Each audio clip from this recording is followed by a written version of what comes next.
Shalom. Senang sekali kembali bisa berbakti bersama dengan Anda tempat ini. Saudara sekalian, pagi ini kita diajak untuk merenungkan, mengenal yaitu kitab Nabi kecil Hosea. Surah 14 pasal. Ya, kalau kita baca satu pasal demi satu pasal, jelas waktunya tidak cukup. Tapi saudara sekalian, waktu Anda melihat pasal terakhir, ayat yang ke-10, ya, Anda akan mendapatkan satu ajakan sebetulnya. Ternyata di dalam kitab Hosea pasal 14 ayat yang ke-10, ya, kita diajak saudara sekalian untuk menjadi seorang yang bijak. Demikian firman Tuhan setelah Anda, ya, lihat Alkitab Anda, yaitu Hosea pasal yang ke-14 ayat yang ke-10.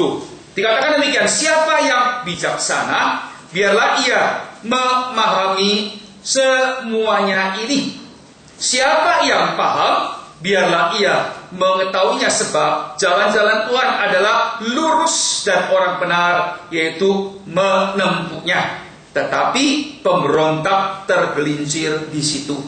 Saudara sekalian, biarlah kita menjadi seorang yang betul-betul yaitu mau, yaitu taat kepada firman Tuhan. Dikatakan siapa yang bijak, biarlah ia yaitu memahami semuanya ini. Nah, semua ini apa? Yaitu dari pasal pertama sampai pasal yang terakhir. Sudah di pagi ini kita menjadi seorang yang bijak. Dari Hosea, kitab Nabi kecil ini, kita belajar apa sih sebetulnya inti daripada kitab ini? Saudara sekalian, bicara mengenai bijak, ada suatu istilah yaitu pandai.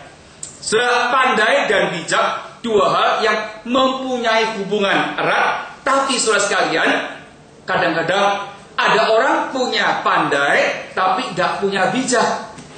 Misalkan saya mempunyai kepandaian, keahlian untuk membuat satu senjata, pistol misalkan, ya. Saudara sekalian, orang lain nggak bisa, saya bisa buat. Tapi saudara sekalian, saya tidak mempunyai suatu kebijakan untuk memakai. Ya, ini satu hal yang lain lagi. Akhirnya pistol ini bukan untuk yaitu menyelamatkan dalam keamanan, tapi untuk bunuh orang lain, misalkan, atau terakhir bisa juga menjadi bunuh diri sendiri, kan? Nah, di tempat ini kita melihat jelas sekali, saudara sekalian, bahwa kita perlu pandai, ilmu, knowledge, tapi kita perlu wisdom, yaitu hikmah. Saudara, knowledge itu suatu keahlian, keterampilan. Tapi wisdom atau kebijakan itu adalah suatu arah. Gimana memakai semua ini? Anda dan saya tahu melalui media massa, kondisi keadaan di Teluk Persia itu sedang tegang. Apalagi sebulan yang lalu. Sudah saya dikatakan, diramalkan Amerika sudah siap untuk menyerang tempat ini. Demikian juga Israel lebih siap lagi. Tapi belakangan ini kelihatannya, saudara sekalian, seolah-olah Amerika itu menasihatkan Israel jangan menyerang. Karena kalau terjadi, yaitu perang Teluk yang ketiga kalinya, saudara sekalian, itu minyak mungkin bisa melonjak terus. Kenapa? Karena tunnel, Hormuz itu akan ditutup. Nah, kalau tutup, semua perdagangan minyak itu akan menjadi terhalang. Nah, dengan demikian kekurangan, ya, yang besar sekali, dan minyak itu akan lias. Saudara lihat, pemerintah sudah memutuskan April akan ditingkatkan, akan naik harganya. Kenapa? Karena udah tidak sesuai dengan yaitu rencana biaya negara. Yang tadinya diancer yaitu $90, sekarang udah melonjak sampai 100 lebih, 115, 20. Nah, coba yang saya kasih ke tempat ini kita melihat kenapa? Ya, Iran itu harus diperhatikan. Jelas sekali, saudara sekalian, banyak unsur politik. Ya, jelas yang satu unsur minyak. Tapi satu hal, yaitu negara-negara maju sudah tahu bahwa Iran itu mempunyai senjata nuklir. Saudara sekalian, mempunyai senjata nuklir bukan satu hal yang gampang. Tapi kalau nuklir itu dipakai oleh yaitu perdamaian itu oke. Tapi kalau satu saat dalam tangan orang ekstrim, saudara sekalian, itu menjadi suatu malapetaka yang besar sekali. Itu ditakutkan oleh banyak negara-negara barat. Sampai kalau silap misalkan itu dipakai, dilepaskan misalkan, celaka. Apa yang terjadi? Apa yang dikatakan dalam surat Petrus, saudara sekalian, nanti semua bumi ini akan terbakar lumer. Ya, semua yang berbentuk itu tidak berbentuk lagi. Itu apa? Itu perang nuklir. Itu akan terjadi. Itu nubuat saudara sekalian yang sudah dimasukkan dalam Alkitab. Jelas sekali ya. Jadi jelas. Nah, kenapa menjadi tegang? Karena masalah ini. Nah, saudara-saudara sekalian, tempat ini kita akan melihat ya kitab Hosea mengajak kita menjadi seorang yang bukan hanya terampil, mempunyai keahlian, pinter, tapi sudah menjadi seorang yang wisdom, yang mempunyai hikmat. Kita sekarang masuk ya ke dalam satu hal, saudara sekalian, sudah, yaitu siapa Nabi Hosea itu. Kenalan sedikit ya, Nabi Hosea adalah seorang nabi yang sezaman dengan Yesaya, yaitu sebelum Masehi 700 tahun. Dia di bagian utara Israel, Efraim. Nah, Yesaya di bagian selatan, yaitu Yehuda. Nah, saudara-saudara sekalian, dua nabi ini yaitu mempunyai zaman yang sama, tapi cara ya Tuhan pakai penampilannya itu sangat lain sekali. Bahkan ya seorang profesor dari Wheaton College bernama Hazel Bullock, dia mengatakan demikian, di antara nabi-nabi yang Tuhan saat itu yang paling menyedihkan, pengalaman yang sangat pahit sekali itu adalah Nabi Hosea. Kenapa saudara sekalian? Nabi Hosea menikah dengan seorang perempuan yang bernama Gomer, saudara sekalian. Nah, Gomer ini akhirnya gimana entah menjadi seorang perempuan tunasusila. Dari pernikahan ini yaitu melahirkan 3 orang anak. Yeser, ya laki-laki, kedua perempuan, Lukomah, yang ketiga yaitu Loam. Nah, 3 anak ini saudara sekalian dilahirkan oleh perempuan, tapi akhirnya istri ini tetap menjalankan sebagaimana yang tidak senonoh. Akhirnya yaitu terjadi perceraian dalam keluarga Hosea. Nah, sudah waktu mereka cerai, apa yang terjadi? Nah, yang terjadi adalah Tuhan kembali minta kepada yaitu Hosea sebagai suami, ya sebagai seorang nabi, dengan harga besar mengembalikan, menebus agar supaya yaitu istri ini kembali. Nah, saudara-saudara sekalian, hal ini ada orang-orang ahli Alkitab mengatakan demikian. Ini bukan satu hal yang betul-betul terjadi. Hanya suatu impian, ya suatu lambang tok. Tapi kebanyakan ahli Alkitab mengatakan tidak, itu bukan suatu impian. Itu adalah suatu kebenaran yang terjadi. Memang kita tidak bisa mengerti kenapa Tuhan harus minta kepada Nabi Hosea mengerjakan hal ini. Saudara sekalian, kesimpulan saya adalah demikian. Bicara mengenai hal ini sangat sensitif sekali. Baik itu mimpi, baik itu benar. Yang satu yang harus jelas sekali, hal ini adalah hal yang khusus. Ya, hal ini jangan dijadikan suatu patokan dalam pernikahan seorang Kristen. Sekali lagi, bukan berarti Tuhan itu setuju dengan perceraian. Kalau Anda melihat dalam kitab Malaki pasal 2 ayat 15 sampai ayat yang ke-17, sekali Tuhan mengatakan aku benci yaitu perceraian. Jelas, hai engkau ya suami harus setia kepada yaitu dikatakan ya istri yaitu masa mudamu, bukan istri muda sekalian ya. Di sana mengatakan istri pada masa mudamu. Itu bukan suatu kontrak.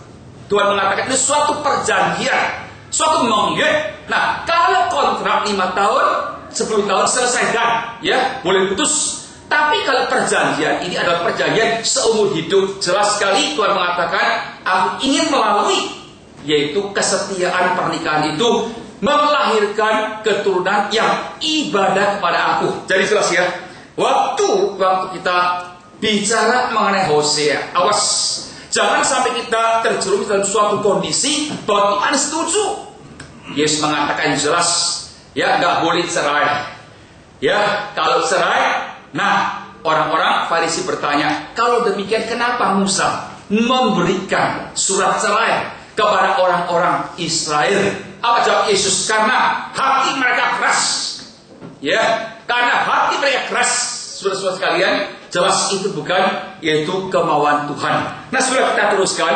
Kita kenal siapa Hosea. Kita tahu kondisinya dan kita tahu dalam pelayanannya Tuhan minta dia mengembalikan, menebus dengan suatu harga walaupun dosanya besar, walaupun menyakiti hati daripada suami. Tapi tetap saudara sekalian, Tuhan minta engkau tebus dia, engkau jadikan dia yaitu istrimu kembali. Jemaat yang saya kasih sebagai hamba Tuhan khususnya, kadang-kadang jemaat bertanya kepada saya, kalau dalam kondisi semacam ini, bolehkah saya yaitu menceraikan? Saya katakan, saya sebagai hamba Tuhan dipanggil oleh Tuhan, ya tidak ya membuat orang cerai, selalu menyatukan. Tapi paling top saya jawab, kalau kondisi semacam ini paling diizinkan. Tapi saya sebagai hamba Tuhan tidak bisa mengatakan, oh oke, engkau bisa. Ya, khususnya untuk hamba Tuhan saya ingatkan, ada juga yang mempunyai pendapat semacam ini, saudara sekalian, silakan. Ya, aku setuju, jangan. Ya, kita dipanggil untuk apa? Menyatukan. Kita dipanggil bukan untuk memecahkan. Nah, kalau yang bersangkutan mau pisah, itu urusan dia. Tapi saya katakan sekali lagi, tidak sedikit yang seolah-olah ya bisa pisah, tapi karena sabar, karena doa, karena menanti waktu Tuhan, karena pegang janji Tuhan, akhirnya keluarga itu kembali diselamatkan, saudara sekalian. Dengan demikian kita jelas sekali. Yang penting kalau kita sabar menanti, satu saat saya yakin percaya Tuhan akan berkarya, Tuhan akan bekerja, dan Tuhan akan mengembalikan kondisi macam itu. Bukankah itu sangat indah sekali? Jemaat yang saya kasih, seterusnya kita akan belajar, ya. Kalau kita harus belajar, ya, dari semuanya apa yang kita harus pelajarin.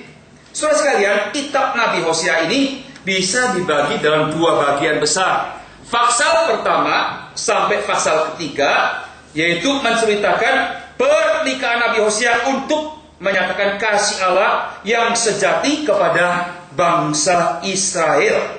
Saudara sekalian, coba lihat ya ayat yaitu 8 dalam pasal 11. Ini hati Tuhan. Nah, dari hati Tuhan ini, saudara sekalian, jelas sekali begitu besar cinta kasih Tuhan kepada umatnya. Walaupun bangsa Israel sudah jauh dari Tuhan, sudah mengkhianati Tuhan, menyembah, tapi Tuhan mengatakan, masakan aku membiarkan engkau hai Efraim, menyerahkan engkau hai Israel. Masakan aku membiarkan engkau seperti Admah, membuat engkau seperti Seboim. Ya, hatiku yaitu berbalik dalam diriku, yaitu belas kasihanku bangkit serentak. Saudara sekalian, dua kota yang disebutkan tadi itu kalau kita lihat dalam Ulangan pasal 29 ayat 23 adalah dua kota yang sama-sama dimusnahkan ya oleh Tuhan waktu Tuhan memusnahkan Sodom dan Gomora. Jadi saudara-saudara, Sodom Gomora dimusnahkan, dua kota yang dekat juga dimusnahkan karena kondisi yang bersama. Itu yang kita dapatkan di dalam Ulangan pasal 29. Saudara-saudara sekalian, dari pasal 11 ayat yang ke-18, jeritan Tuhan ayat 8. Saudara-saudara sekalian, kita melihat bangsa Israel betul-betul jauh dari Tuhan. Mereka tidak lagi cinta Tuhan, bahkan mereka tertarik oleh godaan tahayul, oleh berhala, oleh yaitu kenajisan, membuat hati Tuhan itu sangat sedih sekali. Tapi sudah sekali tempat ini kita lihat Tuhan masih memanggil. Masakan aku tega, masakan aku bisa, aku berbalik kepada diriku sendiri. Maksudnya aku menyesalin yang aku putuskan itu, dan aku kembali mencintai bangsa Israel. Saudara, dari tempat ini sudah kita belajar satu hal, saudara, bahwa kasih Allah itu adalah kasih yang bagaimana, saudara sekalian, luar biasa, yang tidak terduga, mengampuni, kembali memberkati. Saudara sekalian, hal ini perlu kita sadari, khususnya kepada kita yang selama ini jauh daripada Tuhan, penuh dengan kelemahan, orang lain tidak tahu, saudara, tapi apa yang kita lakukan Tuhan tahu dan kita tahu jelas. Melalui, saudara sekalian, firman Tuhan, cerita Tuhan kepada bangsa Israel, yang mau kembali menyelamatkan, menyatukan diri saudara sekalian, membuat suatu pengharapan. Tuhan itu cinta kasihnya luar biasa. Tapi sekali lagi saudara sekalian, nanti kita akan melihat juga Tuhan cinta tapi Tuhan adil. Tapi saat ini sekali lagi, Anda dan saya bisa menerima suatu message. Masih ada harapan, masih ada anugerah di dalam kayu salib Tuhan dan pengampunannya. Tidak ada dosa terlalu besar, Tuhan tidak mengampuni. Tidak ada suatu dosa terlalu dalam, Tuhan tidak menyelamatkan. Yang penting, apakah saat ini kita mau berpaling kepada Tuhan? Saya tidak tahu keadaan Anda. Anda lebih tahu saudara sekalian, bukankah kita ya tahun lepas tahun berdoa, hari lepas minta kepada Tuhan, tapi kita selalu jatuh di dalam dosa itu sendiri. Tapi saudara-saudara sekalian, ya kita lihat, yaitu contoh daripada Yakub dalam perjanjian lama. Yakub kita kenal seorang yang licik, saudara sekalian, ya seorang yang banyak akalnya. Diam sih diam, tapi akalnya banyak sampai ya menipu. Ya toh, akhirnya saudara sekalian sifat ini dibawa terus. Waktu dia keluar juga berbuat demikian. Sampai terakhir Ishak mengatakan, aku nanti akan bunuh dia adikku ini, karena dia sudah mengambil yang milikku yang paling bahagia, berkat daripada orang tua. Nah saudara sekalian, waktu terdengar oleh ibunya, akhirnya ibunya mengatakan, kau lebih baik pergi. Jangan sampai dua saudara terjadi suatu pembunuhan. Itu yang tidak ingin aku lihat. Yakub akhirnya mempersiapkan semuanya pergi. Dalam perjalanan saudara sekalian, kita tahu cerita itu bukan dalam kejadian. Dia tertidur karena terlalu capek. Waktu dia tertidur, mimpi bukan? Gitu. Dalam mimpian itu kita lihat, ya dia pasti sudah kecewa. Dia pasti rasa hopeless. Dia pasti memikirkan jelas sekali bahwa kalau keluarga gak bisa terima dia, perjalanan ini pasti semakin jalan semakin gelap. Tapi dia tertidur. Waktu dia tidur, surga terbuka bagi dia.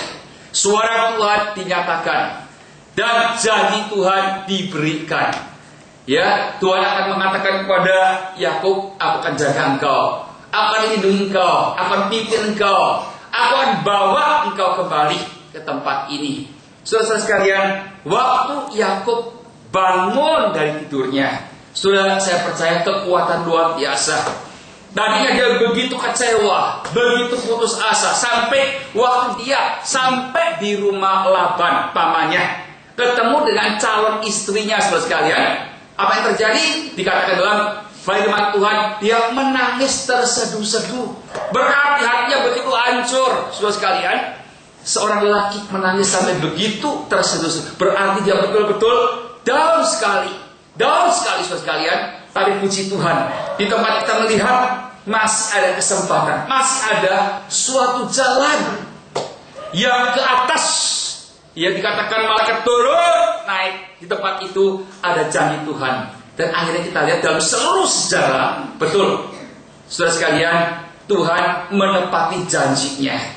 Akhirnya waktu Tuhan setelah memberkati yang, bahkan setelah Yakub meninggal dunia, Tuhan waktu berbicara kepada bangsa Israel mengatakan, akulah Tuhan, ya Allahmu, Tuhannya Abraham, Tuhannya Ishak, Tuhannya Yakub. Kalau Tuhan katakan aku Tuhannya Abraham, kita setuju karena Abraham penuh dengan kebaikan, Ishak penuh dengan kebaikan. Tapi Yakub ini nakal, betul-betul nakal. Saudara sekalian, berarti apa? Di dalam anugerah Tuhan masih ada kesempatan, masih ada jalan keluar. Yang penting hari ini, mau tidak kita kembali, mau tidak kita menerima Tuhan kembali. Itu jelas sekali. Kedua saudara sekalian, kita lihat cinta kasih Tuhan adalah cinta kasih yang sanggup merajut hidup Anda. Sanggup merajut hidup Anda, ya memaafkan dan ya membangun kembali sampai menjadi batu karang. Nah, contohnya siapa? Contohnya Petrus. Saudara sekalian, cinta kasih Tuhan bukan hanya ya seperti kepada Yakub, tidak. Tapi dalam perjanjian baru kita lihat cinta kasih ini masih besar, saudara sekalian. Saudara, kalau kita melihat dalam Matius pasal yang ke-16, ya, lihat dulu 16 ayat 17 sampai 19. Saudara, kata Yesus kepadanya, berbahagialah engkau Simon bin Yunus, Sebab bukan manusia yang menyatakan itu kepadamu, melainkan Bapakku yang di surga. Dan aku pun berkata kepadamu, engkau adalah Petrus, dan di atas batu karang ini aku akan mendirikan jemaatku, gerejaku, dan alam maut tidak ada. Ia akan menguasainya. Kepadamu akan kuberikan kunci kerajaan surga. Apa yang kau ikat di dunia ini akan terikat di surga, dan apa yang kau lepaskan di dunia ini akan ada terlepas di surga. Saudara sekalian, luar biasa bukan? Waktu Petrus menjawab pertanyaan, siapakah aku? Saudara sekalian, aku adalah anak Allah yang diutus, yang diurapi Kristus, juru selamat. Saudara sekalian, Yesus mengatakan, aku senang. Dan aku tahu ini jawaban bukan dari engkau, tapi dari surga Bapakku yang memberitahu kepada engkau. Akhirnya Tuhan mengatakan, nanti aku akan bangun gereja di atas batu karang ini. Berarti di atas iman ini, saudara sekalian. Saudara sekalian, jelas sekali, ini luar biasa. Petrus itu, ya, yang disebut Simon itu batu kecil sebetulnya. Tapi karena nubuat ini, karena janji Tuhan ini, dia akan menjadi Petrus, suatu batu karang kuat yang besar, saudara sekalian. Tapi dalam proses gimana kira-kira? Saudara sekalian, ternyata akhirnya waktu Yesus ditangkap, apa kata Petrus kepada seorang yang perempuan yang masih muda itu? Aku tidak kenal dia, aku tidak kenal dia. 3 kali saudara sekalian menyangkal nama Yesus. Saudara sekalian, bayangkan ini suatu penyangkalan, ini dosa yang besar, bukan dosa kecil. Saudara sekalian, tapi saudara, terakhir karena adanya rahmat Tuhan ini, saudara, Petrus diampuni. Sehingga kita lihat satu pengampunan yang luar biasa, saudara sekalian. Markus pasal 16 ayat 7. Tapi sekarang pergilah, katakan kepada murid-muridnya dan kepada Petrus. Disebut nama ini. Katakan kepada murid-muridku, tapi khusus Petrus. Tidak. Jangan lupa Petrus, berarti Petrus penting sekali mengetahui berita ini, berita kebangkitan. Saudara-saudara sekalian, kalau Anda jadi Yesus dikhianati oleh seorang misalkan murid yang pernah mengalami yaitu mujizat, pernah mengalami yaitu berita-berita pengajaran paling penting, sampai terakhir dijual, sampai terakhir dikhianati. Saudara, dosa Petrus sebetulnya tidak lebih kecil dari Yudas. Tidak. Yudas tidak akan menjual. Apa itu menjual? Hanya memberitahukan kepada yaitu imam besar di mana malam itu Yesus berada. Cuma itu toh sebetulnya.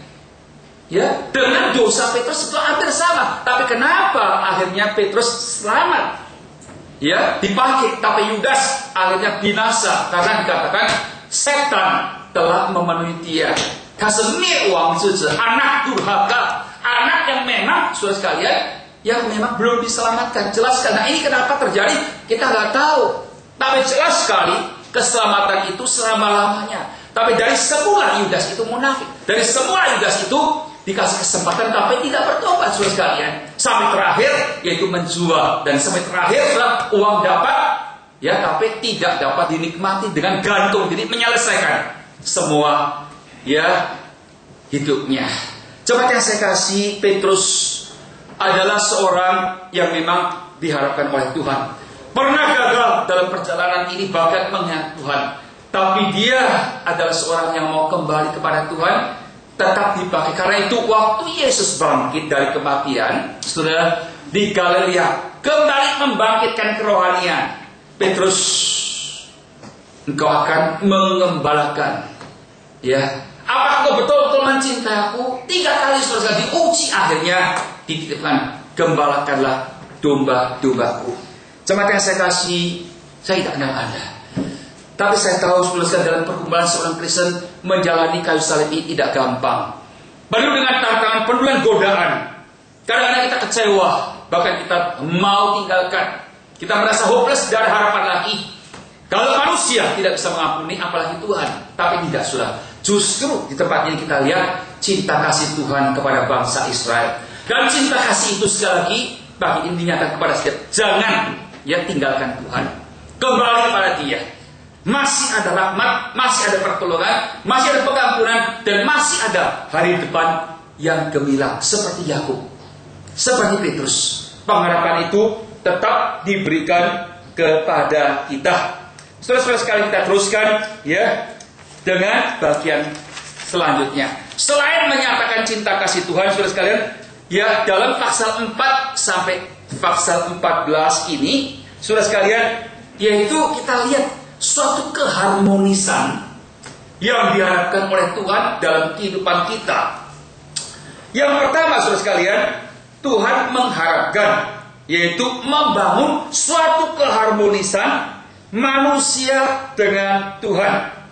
Dalam pasal 4 sampai 5, teguran Tuhan kepada yaitu pemimpin-pemimpin yang di atas dan rakyat di lapisan bawah. Berarti saudara sekalian, zamannya Hosea itu kondisi keadaan negara dari atas sampai bawah itu bobrok.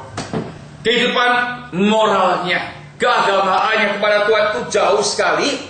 Tapi saudara sekalian, dalam pasal 6 ayat 1 sampai 3, mari ada yang mempunyai Alkitab, ya kita akan baca pasal 6 ayat 1. Ini ajakan Tuhan. Ini ajakan Tuhan, tidak terdapat ya di dalam yaitu konteks yang saya berikan. Mari kita akan berbalik kepada Tuhan, sebab Dialah yang telah menerkam dan yang akan menyembuhkan kita, yang telah yaitu memukul dan yang akan membalut kita. Ia akan menghidupkan kita sesudah 2 hari. Pada hari yang ketiga ia akan yaitu membangkitkan kita, dan kita akan hidup di hadapan Tuhan. Ya, marilah kita mengenal dan berusaha sungguh-sungguh mengenai Tuhan. Ia pasti muncul seperti fajar, ia akan datang kepada kita seperti hujan. Oh, saudara sekalian, indah bukan? Nah, ini saudara sekalian dalam pasal 4 sampai pasal 14, yang pertama penting adalah suatu ajakan keharmonisan, yaitu manusia dengan Tuhan. Ya, dia memang pukul, dia memang yaitu adil. Jemaat yang saya kasih, ingat ya, waktu saya bicara mengenai yang pertama bagian pasal 1 sampai 3, jangan dianggap Tuhan itu cuma adil, cuma cinta toh. Ya, gimana saya pasti Tuhan tetap cinta. Betul, tidak salah. Dan hari ini memang berita itu disampaikan ke bawah. Tapi sekali lagi, kalau kita terus jauh pada Tuhan, Tuhan mempunyai cara sampai akhirnya kita kapok.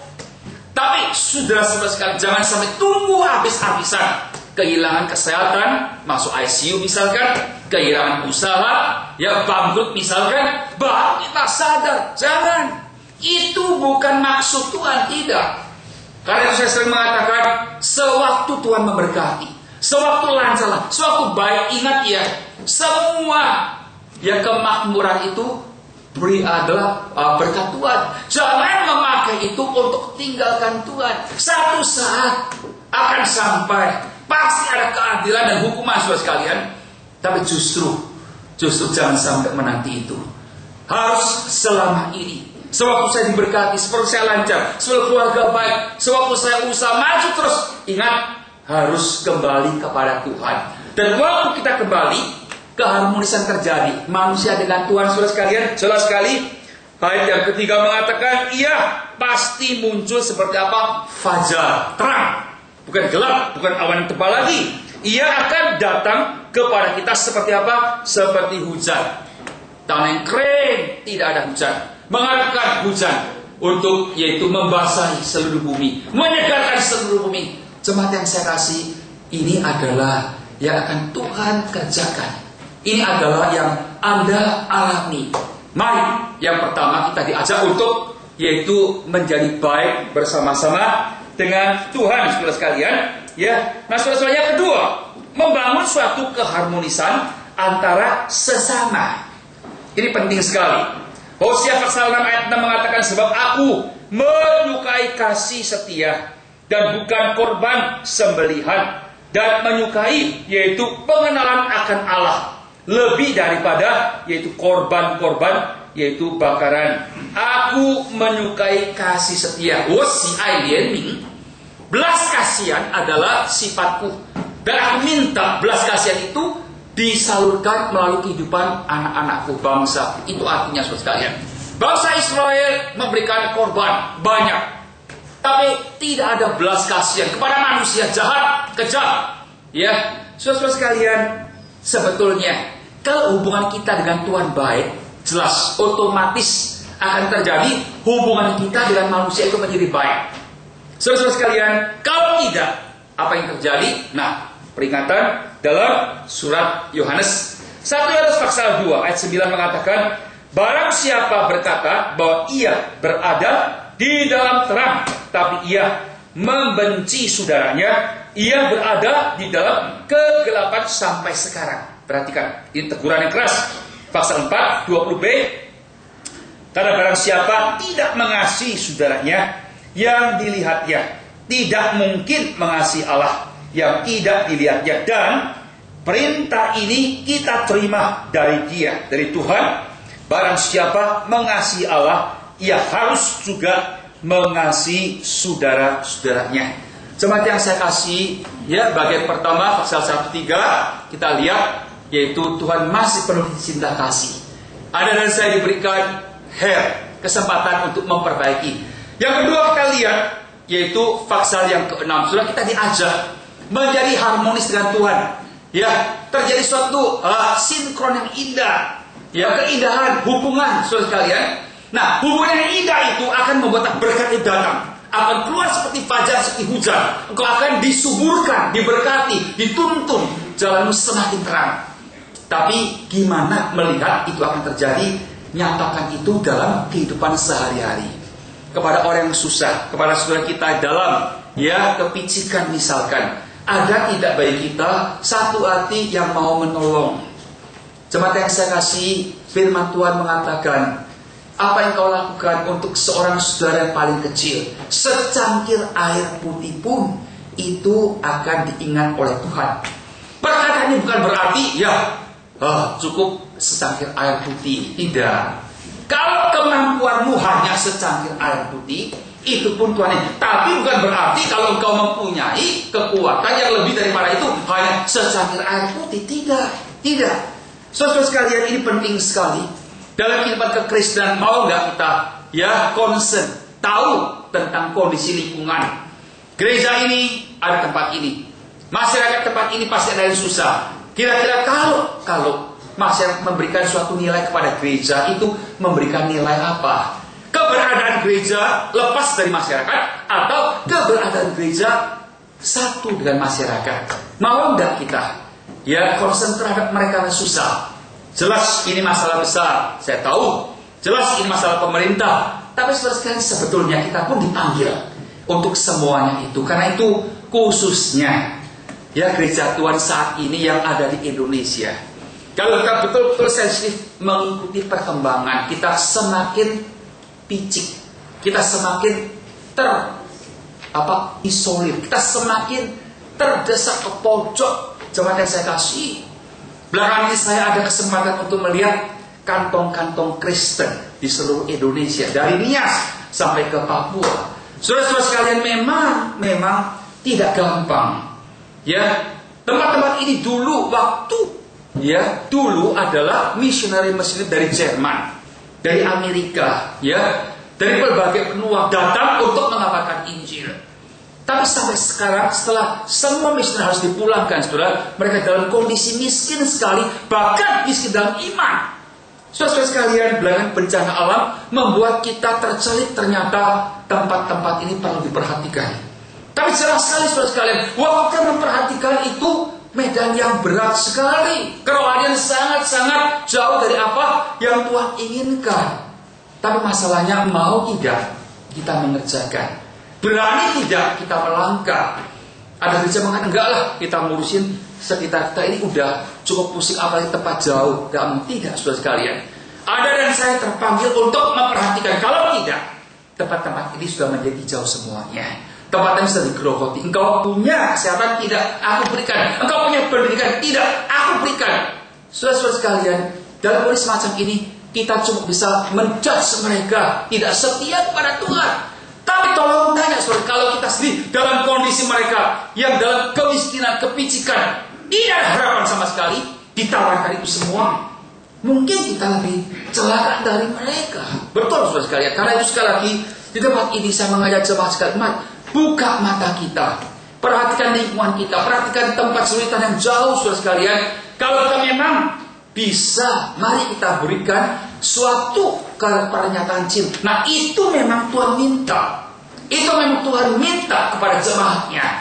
Sekali lagi, hubungan dengan Tuhan yang baik itu dibuktikan melalui hubungan kita dengan sama itu yang jauh. Yang lebih kecil lagi saudara sekalian, di antara berjemaat, berkeluarga, tolong tanya, adakah masih suatu akar-akar baik dalam hati kita? Itu penting sekali. Jemaat yang saya kasih, Tuhan minta kita, kalau engkau merasa dirimu adalah anakku, engkau hidup dalam terang. Dan yang hidup dalam terang harus bisa mencintai saudaranya, bisa mengampuni, bisa menerima. Dan kalau tidak bisa terima, berarti engkau dan saya masih dalam kegelapan. Apapun dalilnya, bisa berdoa panjang, bahkan bisa berkhotbah, bisa mengerjakan semuanya, engkau tetap di dalam kegelapan. Ini bukan perkataan saya, ini adalah perkataan firman Tuhan sendiri. Jadi jelas ya, bahwa kita diajak untuk harmonis dengan Tuhan.